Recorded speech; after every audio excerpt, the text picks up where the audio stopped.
We all love a good trip down memory lane, right? Sharing stories, laughing about those funny things that happen. Absolutely, it's so human. It is. And today, we're taking a deep dive into this whole idea of reminiscing. But we're focusing on a very specific context, early childhood education.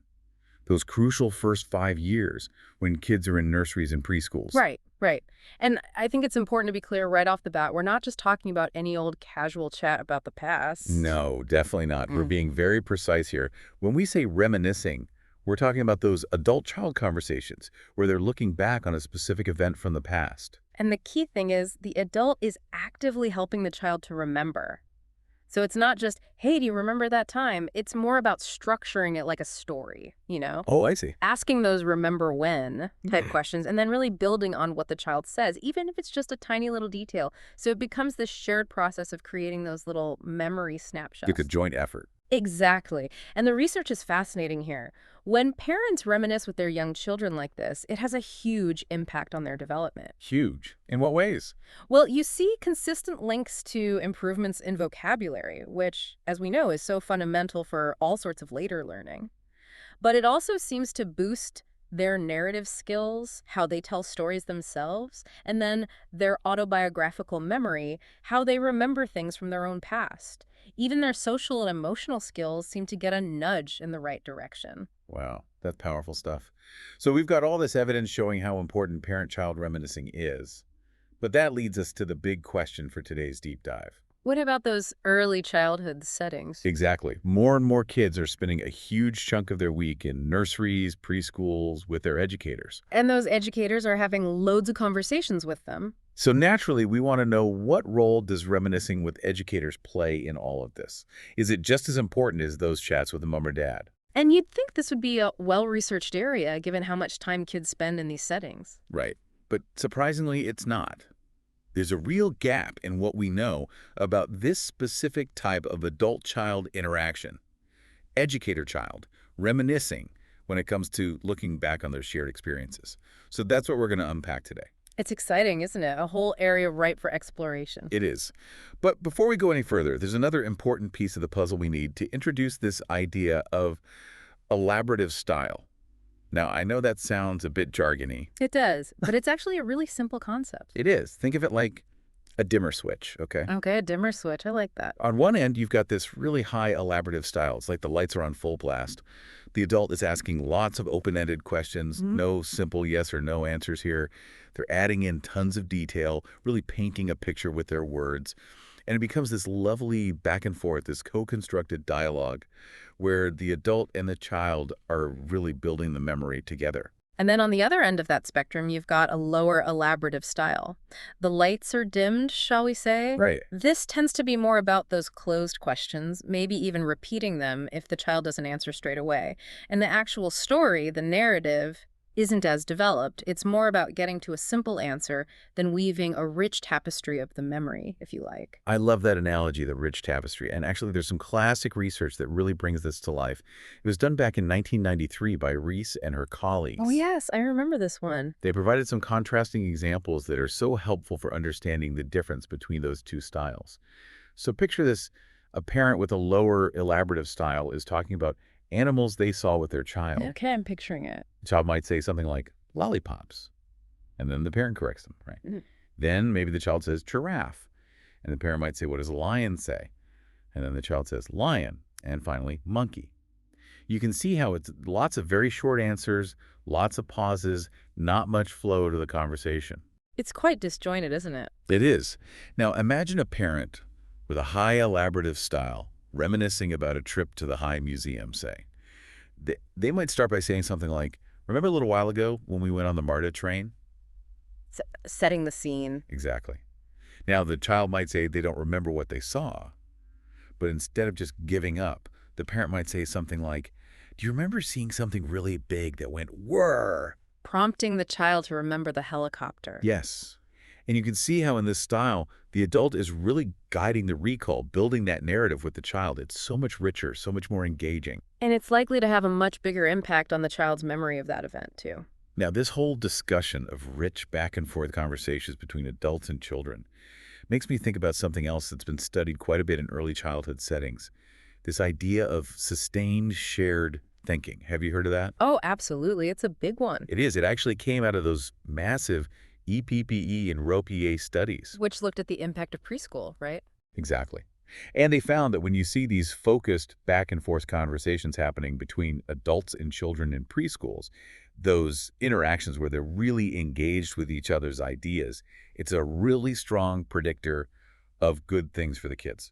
Things like, Oh, you name it, positive social skills, better behavior, even making good academic progress. So it seems like these sustained shared thinking episodes are really valuable. and the way it's been defined is quite specific too. Silva and her colleagues described it as when two or more people, it could be an adult and a child, or two children together are working together intellectually. Maybe they're trying to solve a problem together. Or understand a concept. Yes, or maybe evaluating an activity they've done, or even building on a story, like we were talking about with reminiscing. The key thing is that both participants are contributing ideas, and the thinking actually develops and goes further as they talk. It's not just one person leading and the other following along. Exactly. And I think you can see the family resemblance to elaborative reminiscing here, right? That shared input, that way of extending the narrative through the conversation. Oh, definitely. There's some clear parallels there. Yeah. So that brings us to the heart of our deep dive today. We want to unpack what we currently know about reminiscing, and specifically this elaborative style, when it happens in those early childhood settings. We're going to be looking at a fascinating review article that has explored this, thinking about its potential impact on young learners, but also highlighting those gaps in the research. Because there are gaps, aren't there? Big ones. Hmm. And that in itself is quite surprising when you consider how much emphasis there is on high-quality interactions in early year settings. It is. Okay, so let's start with what we know. Right, so as we said, there's a ton of research showing how beneficial parent-child elaborative reminiscing is. All those positive outcomes we talked about, boosted vocabulary, better narrative skills, even deeper emotional understanding. But when we turn the focus to educators in nurseries and preschools, the picture gets a lot blurrier. We just don't have that same level of evidence. And it's not for lack of opportunity, right? I mean, these Yeah. educators are spending hours each day with these kids, engaging in all sorts of conversations. Exactly. So the big question is, are they using this elaborative style when they reminisce with children? And if they are, does it have the same impact on the children's development as it does when it comes from parents? Because we can't just assume it will. It might be that the parent-child relationship is a unique ingredient in this whole recipe. Yeah, that's a really important point. There might be something special about that parent-child bond that makes elaborative reminiscing so effective. But on the other hand, we do have some pretty strong evidence that even in those early childhood settings, those adult-child conversations are crucial. All right, think back to those EPE and ROPI studies. Those sustained shared thinking episodes. Yes, they showed us very clearly that those longer, more involved conversations in preschool settings are linked to positive developmental outcomes for kids across the board, really. And that suggests to me that maybe, just maybe, these kinds of interactions, which share some key features with elaborative reminiscing, could be just as valuable when they focus on the past, when they involve looking back on shared experiences. I think that's a very reasonable hypothesis. And let's not forget, even if the context is different, the basic principles of good communication remain the same. That's true. And when you look at the research on how teachers talk to young children, there are definitely some glimmers of hope. Oh, tell me more. Well, there was this interesting study by Rosenberg and Silva a while back. They looked at how teachers use language to scaffold children's learning. And they found that teachers were using some strategies that sound very similar to what we see in elaborative reminiscing. Well, they talked about things like recontextualization, where the teacher rephrases and expands on what a child has said. Which sounds a lot like elaborating on a child's contribution to a memory. It does, doesn't it? And they even gave an example of this happening within the context of reminiscing. They observed a teacher talking to a child about making little stars with molds, something they'd done together in the past. Oh, I like that example. Me too. And the way the teacher used her questions and responses really helped the child to solidify their understanding of the activity. So we are seeing some hints that these elaborative techniques are being used, even if it's not always explicitly labeled as reminiscing. That's encouraging. But I do think it's important to acknowledge that there are some potentially big differences between those home and early childhood settings that we need to be mindful of. Oh, absolutely. We can't just assume that what works at home will automatically transfer to the classroom. For starters, There's that attachment relationship between a parent and a child.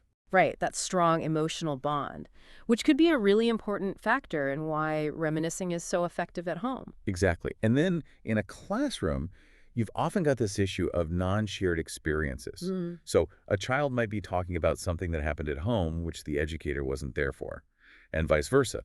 And there's actually some research suggesting that if you reminisce about non-shared events and inaccurate information gets introduced, it could potentially distort the child's memory of those events. Which wouldn't be a good thing. No, definitely not. So there are some real complexities here that we need to be aware of. It's not as simple as just saying, right, educators, go forth and reminisce. Hmm. We need more research to really understand how all of these factors play out. Absolutely. But even with those complexities in mind, I do think it's worth remembering that good quality relationships with educators can be incredibly beneficial for young children. Oh, for sure, especially for those who might be considered at risk. Yes, there's a lot of evidence for that. I'm thinking of the work by Siraj Blatchford and her colleagues, for example. They've shown that those positive teacher-child relationships can make a real difference. And it's not a huge leap to think that maybe, just maybe, reminiscing together about those shared experiences within the early childhood setting could be one way to build and strengthen those bonds. I like that. So you've got a child who's maybe struggling a bit, Right. and the educator takes the time to sit with them and reminisce about something fun they did together, maybe a funny game they played or a project they worked on successfully. That could be really powerful. It could. So why do you think this area is so under-researched? I mean, it seems like a no-brainer to me. I know. The review article we've been looking at offers a really interesting suggestion. And maybe it's because reminiscing isn't always seen as an explicit teaching activity. Like, it doesn't have clear learning objectives. Exactly. It's not like teaching the alphabet or counting or colors. It feels more natural, more spontaneous. Mm. And the benefits, although we're seeing that they are there, they tend to be more implicit, right? They're not always immediately obvious. It's not like you can tick a box and say, right, this child has now developed their social understanding because we reminisced about that time they shared their toys. It's more subtle than that. It is. And it's happening in the background. Through the simple act of constructing those shared memories, it's like the child is soaking it all up through osmosis, almost. And that's a challenge, isn't it? Because a lot of research in early childhood focuses on those more explicit learning objectives. It does. And the tools we use to observe what's happening in classrooms, they often reflects that focus. Right. So if you're using something like the class observation system, for example, which is a fantastic tool, Yeah. it's great for getting a broad overview of the quality of interactions, but it might not capture those really nuanced moment-by-moment details that seem to be so important in reminiscing research. It's like the difference between using a wide-angle lens and a microscope. Ah, I love that. The wide-angle lens gives you the overall picture, the classroom environment, the general tone of the interactions. But the microscope lets you zoom in on those tiny little interactions that might actually be incredibly powerful. And that's what we need to be doing with reminiscing research, isn't it? Getting in there with that microscope and really understanding the mechanisms at play. Totally. And here's another thought for you.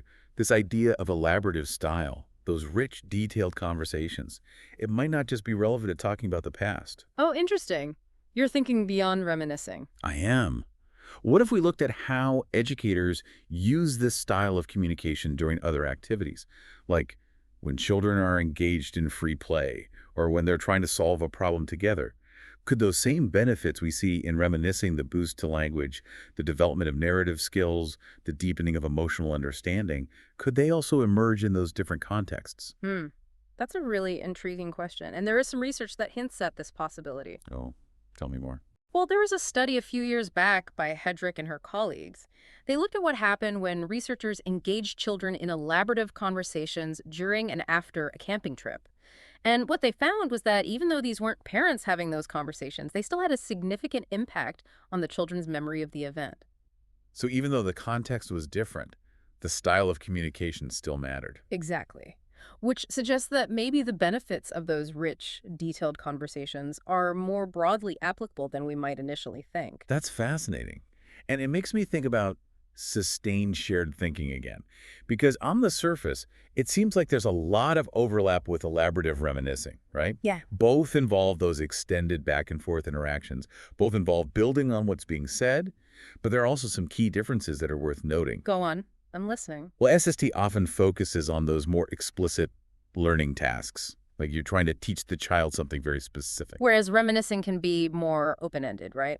Yes, it can just be about exploring a shared experience without any particular learning goal in mind. And there's a difference in how the research is done too, isn't there? Oh, definitely.